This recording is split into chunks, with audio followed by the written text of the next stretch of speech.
नमस्कार दोस्तों, कैसे हैं आप लोग। मेरा नाम सौरभ कुमार है और मैं आप लोग को यहाँ पर महेश वर्णवल की किताब संक्षिप्त इतिहास एनसीईआरटी सार संग्रह क्लास 6 to 12 पढ़ा रहा हूँ। ठीक है, जो कि आपका एक किताब जो है वन लाइनर किताब है। ठीक है, इस किताब से हम लोग जो है लाइन बाय लाइन पढ़ रहे हैं आपका मध्यकालीन भारत। ठीक है, तो मध्यकालीन भारतीय इतिहास के बारे में पढ़े। ठीक है, तो जो कि आज हमारा चैप्टर नंबर 27 होगा, मुगल साम्राज्य के बारे में होगा। ठीक है, तो देखिए आपके सामने चैप्टर 27 और पार्ट नंबर पहला वीडियो आएगा। ठीक है, तो आपके सामने चैप्टर 27 आ गया, मुगल साम्राज्य और अध्याय 27। ठीक है, तो अध्याय अध्याय आपका 27।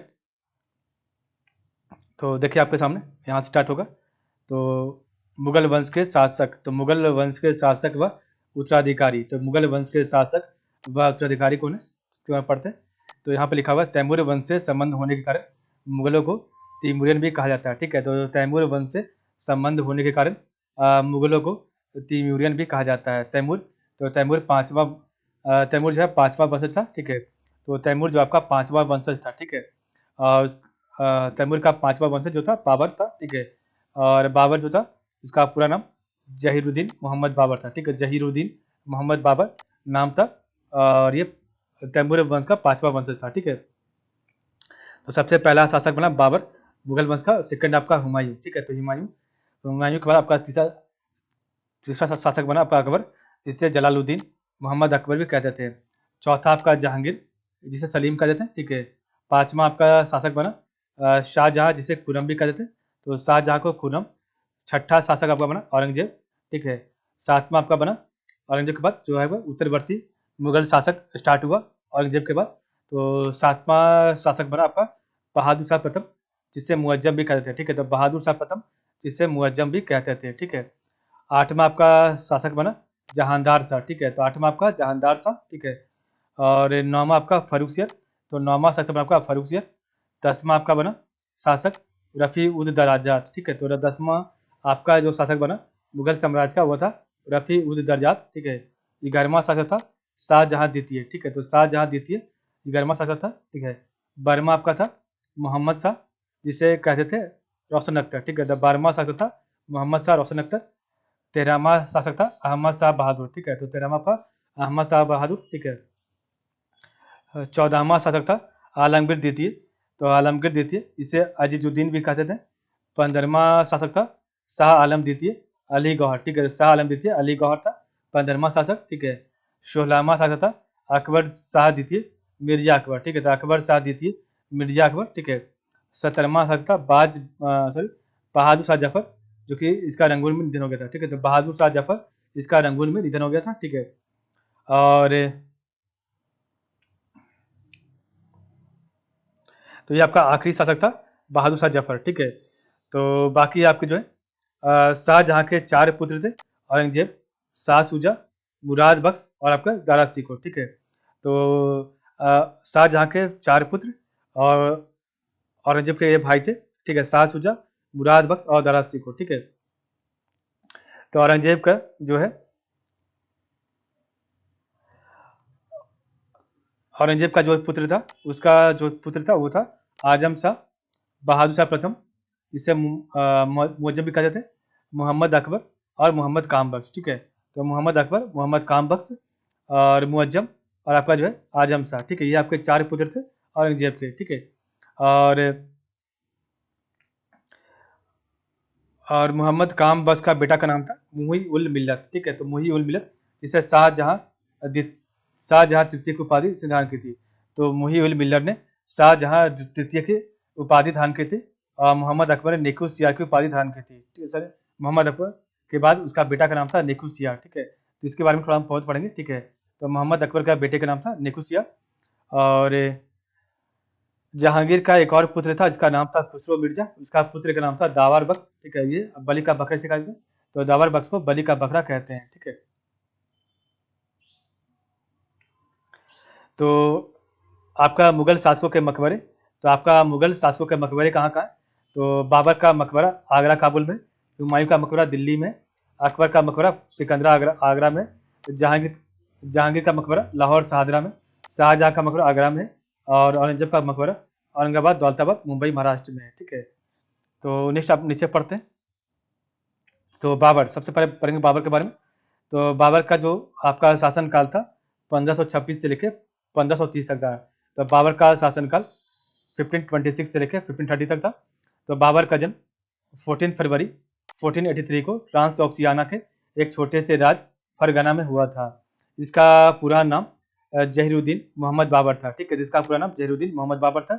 इसके पिता का नाम उमर शेख मिर्जा तैमूर वंश का था तथा माता का नाम कुतुल्लुक निगार खानम चंगेज खां के वंशज था। ठीक है, वह कृष्णदेव राय व नुसरत शाह का समकालीन था। ठीक है, तो वह कृष्णदेव राय व नुसरत शाह का समकालीन था। ठीक है,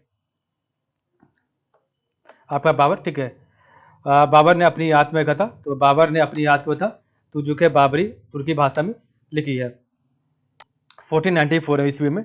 तो 1494 ईस्वी में 14 वर्ष की अल्प आयु में बाबर ट्रांस ऑक्सियाना के फरगना नामक एक छोटे से राज्य की गद्दी पर बैठा।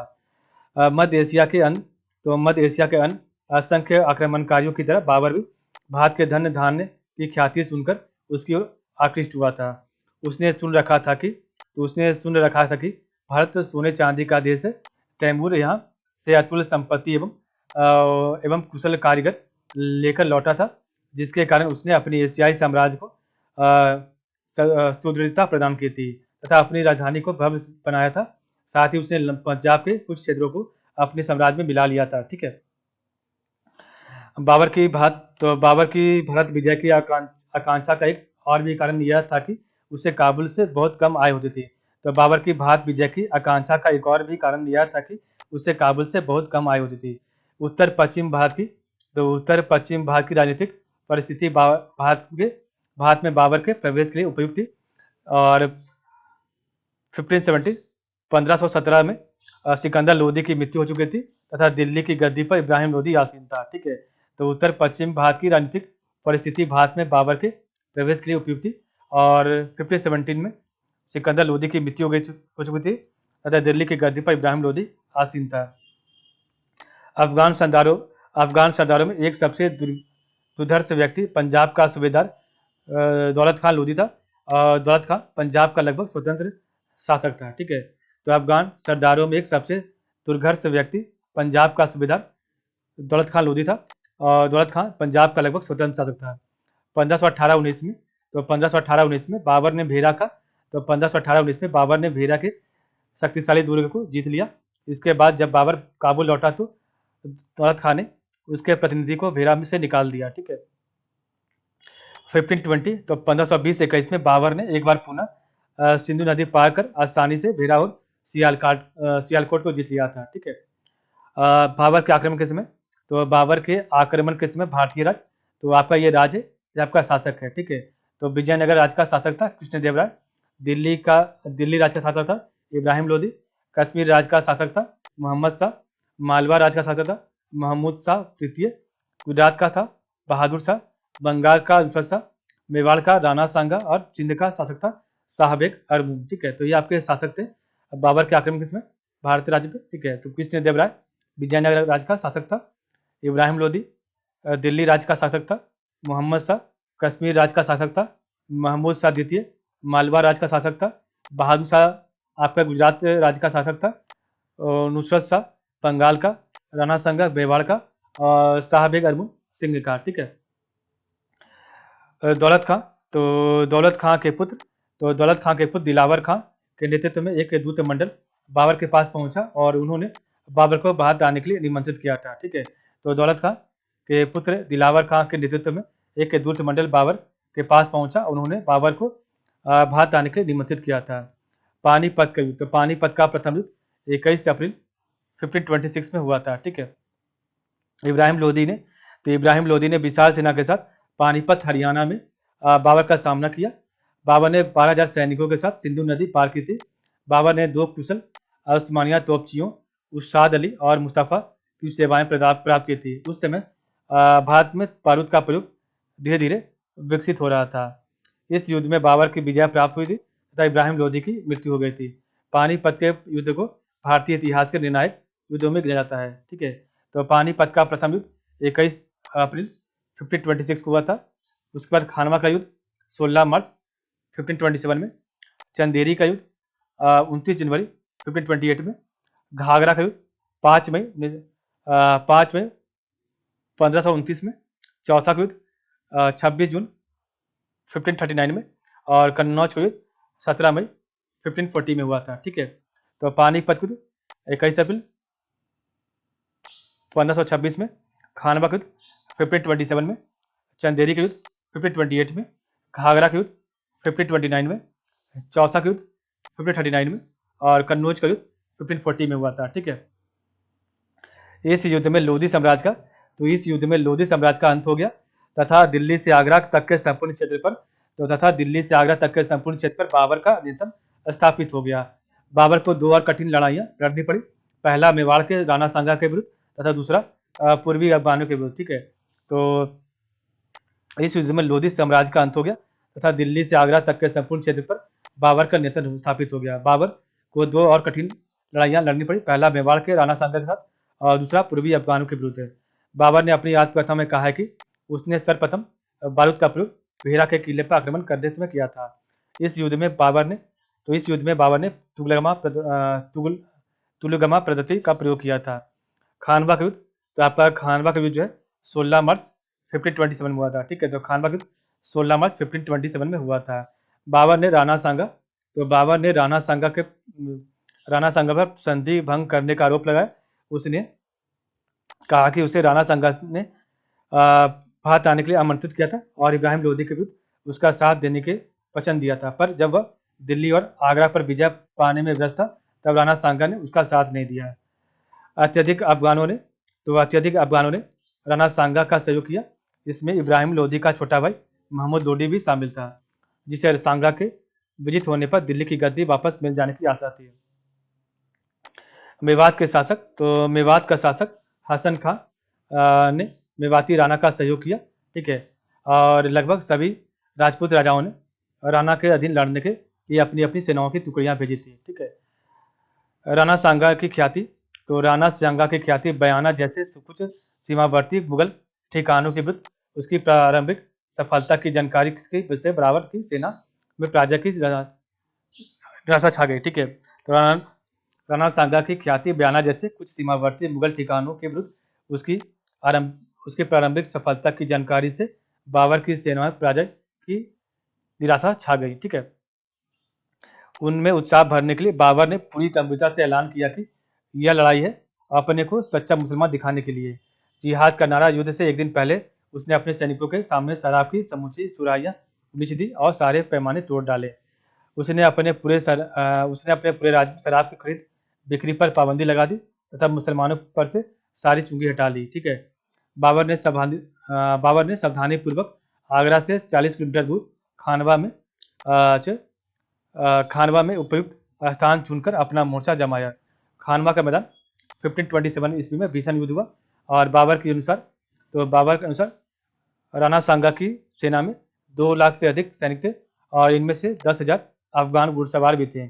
इस युद्ध में राणा सांगा की सेना पराजित हो गई। ठीक है, खानवा के युद्ध से दिल्ली आगरा क्षेत्र में बाबर की स्थिति सुदृढ़ हो गई, जिसके बाद उसने मालवा क्षेत्र में चंदेरी के राजा मेदिनी राय पर आक्रमण कर दिया। ठीक है, इसके बाद जो है मालवा क्षेत्र में चंदेरी के राजा मेदिनी राय पर आक्रमण कर दिया बाबर ने और राजपूत वीरतापूर्वक लड़े, परंतु मेदिनी राय पराजित हुआ। राजपूत स्त्रियों ने इस युद्ध के बाद जौहर व्रत धारण कर लिया था। बाबर की आत्मकथा क्या है? तो बाबर ने तुर्की भाषा में अपनी आत्मकथा तुजुक बाबरी की रचना की थी। इसे बाबरनामा वाक़ियात बाबरी के नाम से जाना जाता है। ठीक है, सर्वप्रथम अकबर के समय में इसका फारसी भाषा में अनुवाद पायदा खान ने किया था। ठीक है, और इसके बाद 1590 ईस्वी में अब्दुल रहीम खान ने इसका फारसी में अनुवाद किया था। बाबरनामा का फारसी भाषा से अंग्रेजी अनुवाद सर्वप्रथम लीडन वर्सिकी व एलिकिन ने 1826 में किया था। ठीक है, बाबर के भारत आगमन का मत में क्या? तो कुषाण साम्राज्य के पतन के बाद यह पहला अवसर था जब काबुल और कंधार उस साम्राज्य के अंग बन गए थे जिसमें उत्तर भारत शामिल था। बाबर ने भारत में एक नई युद्ध पद्धति तुलगमा का सूत्रपात किया। यद्यपि भारत में बारूद की जानकारी पहले भी थी, परंतु बाबर ने दिखा दिया कि तोप खानी और अश्वरोही सेना के कुशल संयोग से कितना कुछ प्राप्त किया जा सकता है। उसकी विजय से भारत में बारूद और तोपखाने की लोकप्रियता तेजी से बढ़ी। ठीक है। बाबर की तो बाबर को फारसी, अरबी, तुर्की का स्पष्ट ज्ञान था। तुर्की भाषा उसकी मातृभाषा थी। उसका प्रसिद्ध संस्करण तुजुक बाबरी विश्व साहित्य की एक अमर कृति मानी जाती है। एक मंसवी और एक जाने माने सूफी संत की रचना का तुर्की भाषा में अनुवाद उसकी अन्य कृतियां हैं। ठीक है। वह एक गंभीर प्राकृतिक विशारद था। उसने भारत की वनस्पतियों व जीव जंतुओं का वर्णन विस्तार से किया था। उसने कई योजनाबद्ध बगीचे लगवाए, उनमें पानी के तीव्र प्रवाह की व्यवस्था करवाई। आगरा में ज्यामितीय विधि से एक बाग लगवाया, जिसे नूर अफगान नाम बाग से कहा जाता है। इसे आराम बाग के नाम से भी जाना जाता है। बाबर ने सड़क मापने हेतु गज बाबरी नामक पैमाने का प्रयोग किया था। बाबर ने राज की एक नई अवधारणा का सूत्रपात किया। इस राज का आधार बादशाह की शक्ति और प्रतिष्ठा थी। ठीक है। नेक्स्ट हमारा हुमायूं है। तो हुमायूं का आपका शासनकाल तो 1530 से लेकर 1540 था, और फिर बाद में दोबारा 1555 से लेकर 1556 तक था हुमायूं का शासनकाल। ठीक है। बाबर के चार पुत्र हुमायूं, कामरान, अस्करी, हिंदाल में हुमायूं सबसे बड़ा था। ठीक है। तो हुमायूं, कामरान और अस्करी, हिंदाल में सबसे बड़ा हुमायूं था। ठीक है। बाबर की मृत्यु के बाद 30 दिसंबर 1530 में उसका पुत्र हुमायूं सिंहासन पर बैठा। हुमायूं ने अपने पिता के आदेश के अनुसार कामरान को काबुल एवं कंधार, अस्करी को संभल और हिंदाल को अलवर की जागीर दे दी। इसके अलावा अपने चचेरे भाई सुलेमान मिर्जा को बदस खां की जागीर दे दी। ठीक है। 1530 ईस्वी में हुमायूं ने कालिंजर का अभियान किया, जिसका शासक प्रताप रुद्रदेव था। ठीक है। तो 1530 ईस्वी में हुमायूं ने कालिंजार का अभियान किया, जिसका शासक प्रताप रुद्रदेव था। ठीक है। 1532 में तो 1532 ईस्वी में उसने दौराक नामक तो स्थान पर बिहार को जीतने वाली अफगान सेना को हरा दिया तथा पूर्वी उत्तर प्रदेश में जौनपुर पर अधिकार कर लिया। ठीक है। तो 1532 ईस्वी में उसने दौराक नामक स्थान पर बिहार को जीतने वाली अफगान सेना को हरा दिया तथा पूर्वी उत्तर प्रदेश में जौनपुर पर अधिकार कर लिया। तो प्रांतीय व्यवस्था तो हिंदाल को मिला था मेवात और अलवर, तो हिंदाल को मेवात और अलवर की जागीर दी गई थी। अस्करी को संभल दिया गया था, संभल राज। मिर्जा सुलेमान को बदस्खा और कामरान को मुल्तान, काबुल, कंधार और पंजाब। ठीक है। तो मुल्तान, काबुल, कंधार और पंजाब पर शासन किया था आपका कामरान ने। ठीक है। हुमायूं ने चुनार पर घेरा डाला। यह सशक्त दुर्ग आगरा और पूर्व के मध्य के थल मार्ग और नदी मार्ग को नियंत्रित करता था तथा पूर्वी भारत के प्रवेश द्वार के रूप में जाना जाता था। शेर खां इस समय अफगान सरदार में सबसे अधिक शक्तिशाली था, और 4 महीने की घेराबंदी के बाद हुमायूं शेर खां के समझौते के प्रस्ताव पर सहमत हो गया, जिसके अनुसार चुनार के किले पर शेर खां का अधिकार कायम रहना तथा इसके स्थान पर उसने मुगलों के प्रति वफादार रहने का वचन दिया और बंधक के रूप में अपने एक बेटा हुमायूं के पास भेज दिया था। ठीक है। गुजरात के शासक बहादुर शाह की बढ़ती हुई शक्ति तथा आगरा की सीमा पर पड़ने वाले क्षेत्रों तक फैली उसकी गतिविधियों से हुमायूं चिंतित हो उठा। बहादुर शाह लगभग हुमायूं की उम्र का सुयोग और महत्वाकांक्षी शासक था। 1526 ईस्वी में गद्दी पर बैठते उसने मालवा विजित कर अधिकार कर लिया। ठीक है। इसी समय राणा सांगा की रानी कर्णावती ने हुमायूं को राखी भेजकर उससे मदद मांगी तथा हुमायूं विरोचित आचरण करते हुए उसकी गुहार पुकार के जवाब में सहायता के लिए पहुंच गया था। ठीक है। मुगल हस्तक्षेप के भय से बहादुर शाह ने राणा से संधि कर ली तथा उससे नगद और भारी हर्जाना वसूल कर किले को उसके अधिकार में छोड़ दिया। अगले 1.5 साल तक हुमायूं दिल्ली में एक नए नगर के निर्माण में व्यस्त रहा, जिसका नाम दीन पनाह रखा गया था। दीन पनाह के निर्माण का उद्देश्य मित्रों और शत्रुओं दोनों के प्रभावित करना था।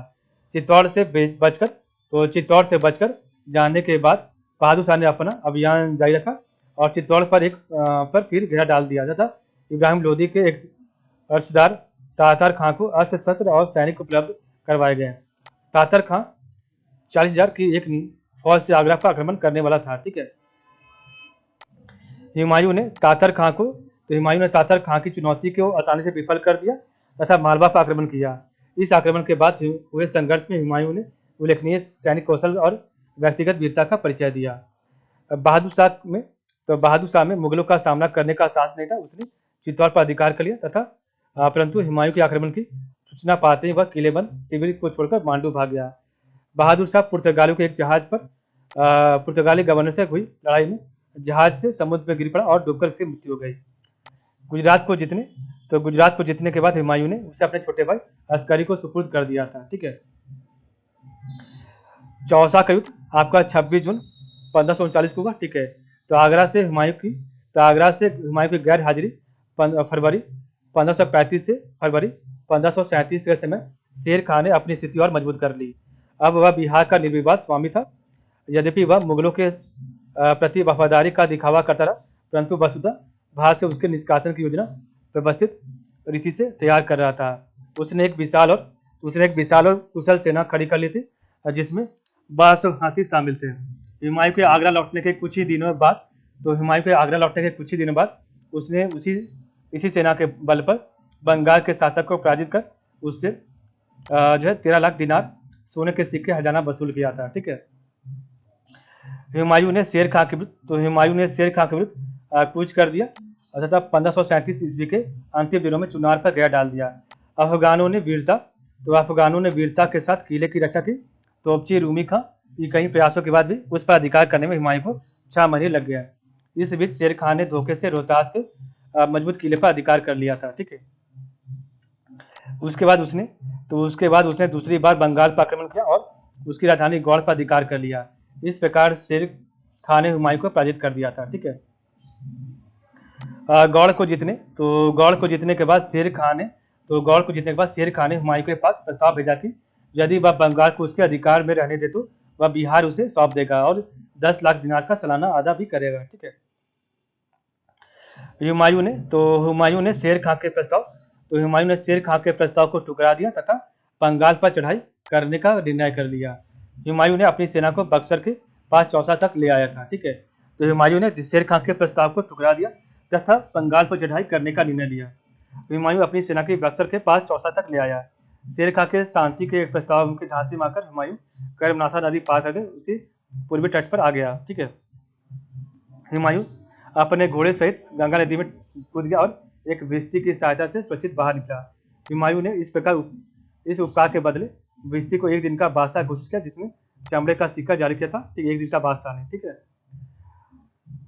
नेक्स्ट आपका कन्नौज और बिलग्राम का युद्ध। तो कन्नौज और बिलग्राम का युद्ध आपका 17 मई 1540 को हुआ था। ठीक है, इस युद्ध में हुमायूं ने अफगानों का वीरतापूर्वक मुकाबला किया और हुमायूं के दोनों भाई हिंदाल अस्करी बहादुर से लड़े, परंतु मुगलों की पराजय हुई। ठीक है,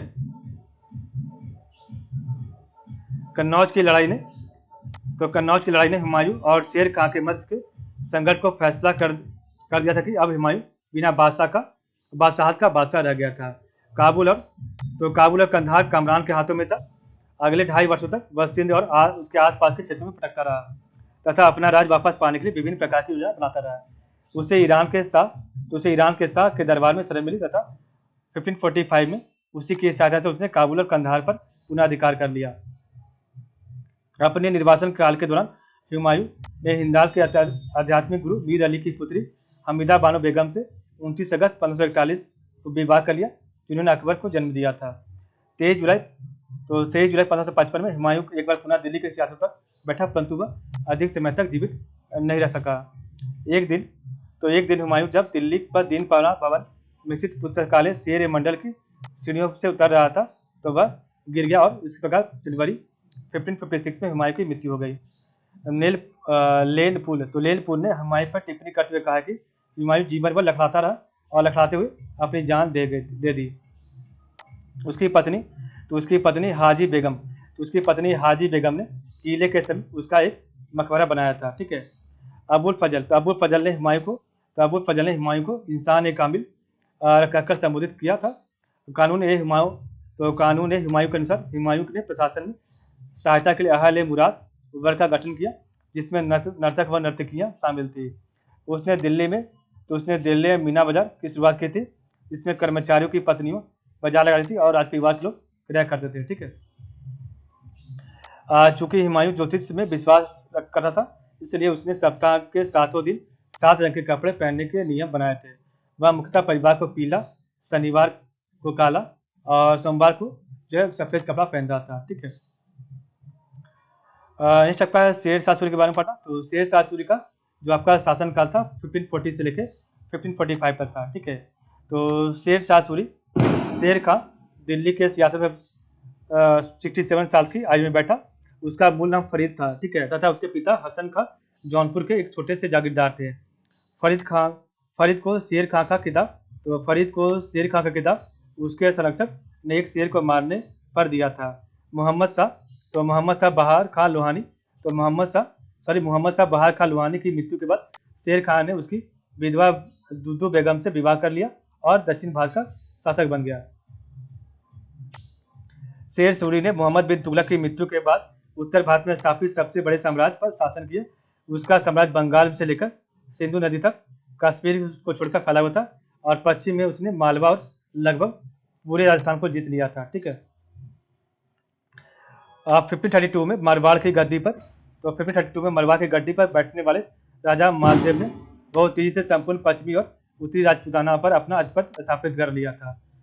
शेर शाह मारवाड़ के युद्ध में राजपूतों के शौर्य से इतना प्रभावित हुआ, उसने कहा कि मैं मुट्ठी भर बाजरे के लिए लगभग पूरे हिंदुस्तान का साम्राज्य खो चुका था। ठीक है, तो राजपूत और अफगान सेनाओं के साथ युद्ध 1544 में ईस्वी में अजमेर और जोधपुर के मध्य शामिल नामक स्थान पर हुआ। 10 महीनों की अल्प अवधि में शेर शाह ने लगभग पूरे राजस्थान को अपने अधीन कर लिया था। उसका आखिरी सैनिक अभियान कालिंजर के विरुद्ध था और कालिंजर की घेराबंदी के दौरान उक्का नामक अग्नि अस्त्र चलाने के दौरान शेर शाह बुरी तरह घायल हो गया था। किले पर अधिकार हो जाने के बाद खबर सुनने के बाद 1545 में उसकी मृत्यु हो गई। शेर शाह सूरी का दूसरा बेटा इस्लाम शाह सिंहासन पर बैठा और उसने 1553 तक शासन किया। इस्लाम शाह की मृत्यु के बाद अफगान अमीरों ने मृत सुल्तान के नाबालिग 12 वर्षीय पुत्र फिरोज को सुल्तान घोषित कर दिया। उसका राज्याभिषेक ग्वालियर में हुआ। वह केवल 3 दिनों तक शासक बादशाह रहा आपका फिरोज। ठीक है, मुबारिज खां ने अल्पवयस्क सुल्तान की हत्या कर दी और स्वयं मोहम्मद शाह आदिल के नाम से जो सुल्तान बन गया। ठीक है, शेर शाह की देन। तो अपने साम्राज्य के एक छोर से दूसरे छोर तक शांति व्यवस्था की पुनर्स्थापना शेर शाह का एक प्रमुख योगदान था। शेर शाह ने अपने राज्य में वाणिज्य, व्यापार के उत्थान और संचार सुविधाओं के सुधार की ओर विशेष ध्यान दिया। उसने पश्चिम में सिंधु नदी से लेकर बंगाल में सोनार गांव तक पहुंचने वाली पुरानी शाही सड़कें, जिसे ग्रैंड ट्रक रोड कहा जाता है, को पुनः शुरू करवाया। उसे प्राचीन भारत में उत्तरपात कहते थे। लॉर्ड डलहौजी ने इसका नाम बदलकर जीटी रोड रखा। वर्तमान में यह NH1 व NH2 के नाम से जानी जाती है। ठीक है, तो ये आपका शेर शाह सूरी का सम्राट था और ये आपका पूरा जो है ये पूरा आपका एरिया जो शेर शाह का था। ठीक है, तो आपका यहाँ लाहौर से लेके लाहौर, दिल्ली, मथुरा, आगरा, कन्नौज, बनारस, पटना, मुर्शिदाबाद, भागलपुर, सुनारगांव आपका इधर तक ये आपका एरिया जो था आपका जो है शेर शाह सूरी का था। ठीक है, और ये आपका शेर शाह सूरी मार्ग है सुनारगांव कलकत्ता से लेके भागलपुर, मुर्शिदाबाद, पटना, बनारस, इलाहाबाद, कानपुर, कन्नौज, आगरा, मथुरा, दिल्ली, लुधियाना, लाहौर होते हुए आपका जो है कटक तक। ठीक है, इधर आपका एक रास्ता था लाहौर से लेके इधर तक। ठीक है, एक आपका था आगरा से लेके जोधपुर, मरवाड़ और चित्तौड़ तक। एक आपका आगरा से लेके आसिरगढ़ और बुरहानपुर तक था। ठीक है, शेर शाह ने वाणिज्य और व्यापार को प्रोत्साहन देने के लिए और भी सुधार किए। उसके संपूर्ण साम्राज्य में व्यापार के माल पर सिर्फ 2 स्थानों में चुंगी लगती थी। किसी व्यापारी की मृत्यु हो जाने पर लोगों को उसकी वस्तुओं को लवारिस मानकर उन पर कब्जा करना अपराध माना गया था। शेर शाह ने स्पष्ट कर दिया कि किसी व्यापारी की जो भी क्षति होगी उसकी जिम्मेदारी स्थानीय मुकदमों और जमींदारों को होगी। ठीक है, अब्बास खां सरवानी को व्यंग्यपूर्ण भाषा में कहें तो कोई जर्जर बूढ़ी औरतें भी अपने सिर पर सोने के गहनों से भरी टोकरी रखकर यात्रा पर निकल जाती थी। तो शेर शाह द्वारा दी जाने वाली सजा के भय से कोई भी चोर डाकू उसके पास भी आने की हिम्मत नहीं कर सकता था। उसने मिश्र धातु के निम्न कोटि के सिक्कों के स्थान पर सोने, चांदी और तांबे के मानक सिक्के ढलवाए। उसके चांदी के सिक्के इतनी अच्छी तरह से ढाले हुए थे कि वे उसकी मृत्यु के बाद भी सदियों तक मानक सिक्के के रूप में चलती रही। ठीक है। उसने आगरा से जोधपुर व चित्तौड़ तक सड़क बनवाई और एक अन्य सड़क उसने लाहौर से मुल्तान तक बनवाई। ठीक है। तो एक अन्य सड़क लाहौर से मुल्तान तक बनवाई आपके। ठीक है। यात्रियों की सुविधा के लिए उसने इन सड़कों पर लगभग 8 किलोमीटर की दूरी पर 8 किलोमीटर की दूरी पर सराय बनवाई थी। ठीक है। अब्बास खां सरवानी ने कहा था कि इन सरायों का यह नियम था कि इनमें जो भी दाखिल होता था उसे सरकार की ओर से अपनी पद प्रतिष्ठा के अनुसार सुविधाएं, भोजन और उसके पशु के लिए चारा दिया जाता था। शेर शाह सूरी ने कुल 1700 सराय बनवाई थी। शेर शाह द्वारा बनवाई गई सड़कों और सरायों को साम्राज्य की धमनियां कहा गया है। बहुत सी सराय बाजार बस्तियों के रूप में विकसित हुई जिन्हें कस्बा कहा जाता था। और सरायों का उपयोग समाचार सेवाओं के लिए अर्थात डाक चौकियों के लिए भी किया गया था। ठीक है। शेर शाह ने सल्तनत काल से प्रचलित प्रशासनिक विभाजनों में बहुत परिवर्तन रह गए। कई गांवों को मिलाकर एक परगना बना था और परगना सिकदार के जिम्मे होता था जो शांति व्यवस्था का ध्यान रखता था। मुंसिफ या हासिल जो है आपके आमिल। ठीक है। भू राजस्व की उगाही की निगरानी करता था और लेखा जोखा हिसाब किताब फारसी और स्थानीय भाषा हिंदी भी दोनों में रखे जाते थे। परगना से ऊपर की इकाई सिख सरकार थी और परगना से ऊपर की इकाई सरकार थी जो सिकरदान और एक मुंसिफ या मुंसिफान के अंतर्गत होती थी। राज का हिस्सा उपज का 1/3 होता था। जमीन को उत्तम, मध्यम और निम्न इन 3 दर्जों में बांट दिया गया था तथा लगान इन 3 श्रेणियों के अलग अलग औसत उत्पादन के आधार पर तय किया गया था। ठीक है।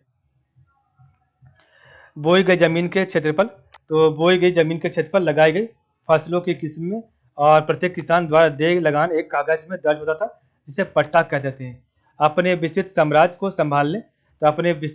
संभालने के लिए शेर शाह ने एक शक्तिशाली सेना का गठन किया था। उसने सिपाहियों की सीधी भर्ती का कार्यक्रम शुरू कर दिया था जिसके लिए प्रत्येक रंगरूट के चरित्र की जांच की जाती थी। प्रत्येक सिपाही का पूरा व्यक्तित्व वर्णन दर्ज रहता था जिसे चेहरा कहते थे। शेर शाह की खास सेना में 1.5 लाख घुड़सवार और 25,000 पैदल सैनिक शामिल बताए जाते और ये लोग तोड़ेदार बंदूकों या धनुषों से सुसज्जित होते थे। न्याय पर शेर शाह का बहुत जोर था। अलग अलग स्थानों में जो न्याय करने के लिए काजी नियुक्त किए गए थे, लेकिन गांव में पहले की तरह फौजदारी और दीवानी दोनों के मामलों का निपटारा स्थानीय तौर पर पंचायतें और जमींदार कर देते हैं। ठीक है। उसने सासाराम में अपने लिए मकबरा बनवाया जो स्थापत्य का एक उत्कृष्ट नमूना बना जाता है। शेर शाह ने दिल्ली के निकट यमुना के किनारे एक नया नगर भी बसाया। अब वह उसमें केवल पुराना किला और उसके अंदर बनी एक मस्जिद सुरक्षित है। शेर शाह ने विद्वानों को भी संरक्षण प्रदान किया। उसमें एक मलिक मोहम्मद जायसी था जिसे पद्मावत नामक काव्य ग्रंथ की रचना की, यद्यपि यह शेर शाह के संरक्षण में नहीं था। शेर शाह ने संपूर्ण साम्राज्य के उत्पादन का 1/3 भाग कर के रूप में लिया, जबकि मुल्तान से उपज का 1/4 हिस्सा लगान के रूप में वसूला जाता था। शेर शाह ने भूमि की माप के लिए सिकंदरी गज 34 अंगुल या 32 इंच या सन की डंडी का प्रयोग करवाया था। ठीक है।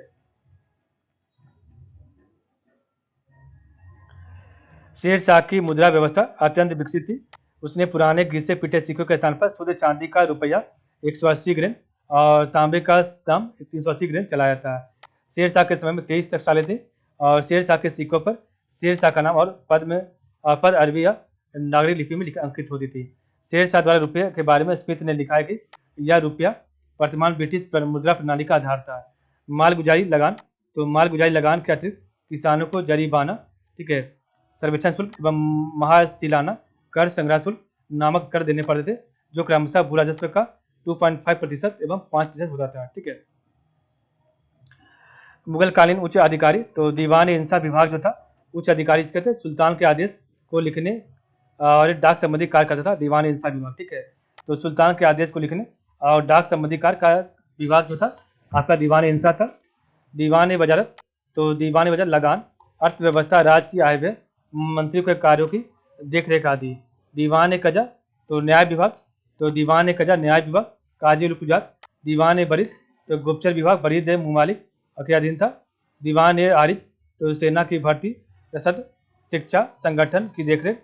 दीवान रिसालत, तो विदेश विभाग। ठीक है, तो दीवान रिसालत विदेश विभाग। ठीक है, और सेना की भर्ती, रसद, शिक्षा, संगठन की देखरेख। दीवान आरिज, दीवान बरीद, तो गुप्तचर विभाग, बरीद मुमालिक के अधीन। दीवान कजा न्याय विभाग, काजी उल गुजात। लगान, अर्थव्यवस्था, राज्य की और आय व्यय, मंत्रियों के कार्यों की देखरेख आदि। ठीक है, सुल्तान के आदेश को लिखने, डाक संबंधी कार्य। ठीक है, तो ये आपका दीवान अंसा करता था। ठीक है, दीवान अंसा, दीवान वजारत, दीवान कजा, ठीक है, दीवान बरीद, दीवान आरिज और दीवान रिसालत। ठीक है, तो आपका जो चैप्टर है यहाँ पर आपका समाप्त होता है। ठीक है, चैप्टर नंबर 27। ठीक है, तो कल हम आपका चैप्टर 28 पढ़ेंगे। आप लोगों का बहुत बहुत धन्यवाद।